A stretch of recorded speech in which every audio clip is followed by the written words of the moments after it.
ఇక ఈ వారం మిథున రాశి వారిని పరిశీలించి చూస్తే ఆనందకరంగా గడుపుతారు. అయితే ఇతరుల పని కోసమని ఎక్కువ సమయాన్ని కేటాయించుకుని తమ పనిని కొద్దిగా నష్టపోయేటటువంటి పరిస్థితిని తెచ్చుకుంటారు.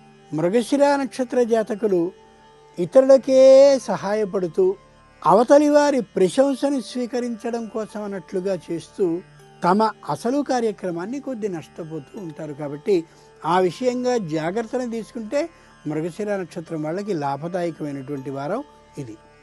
ఆర్ద్ర నక్షత్ర జాతకులు విదేశ ప్రయత్నానికి తగినటువంటి ఆలోచన చేస్తూ ఉంటారు. కాబట్టి విపరీతమైన శ్రమకి గురి అవుతూ శ్రమలో ఆనందాన్ని పొందేటటువంటి వారం ఇది.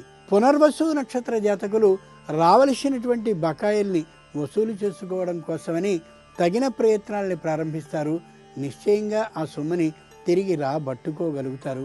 ఈ వారం ఈ రాశివారు లలితా సహస్రనామాల్ని పఠించడం చాలా మంచిది. 19వ తేదీ రేపు రాబోయేటటువంటిది వినాయకునికి సంబంధించినటువంటి చవితి కాబట్టి దేవాలయానికి ఎర్రనైనటువంటి పుష్పాలని ఈ వారం రోజులు సమర్పిస్తే చాలా ఆనందపడతాడు. ఇక ఈ వారం ఈ రాశివారు ముఖ్యంగా బదిలీలకి సంబంధించిన ప్రయత్నాలు చేయకపోవడం మంచిది.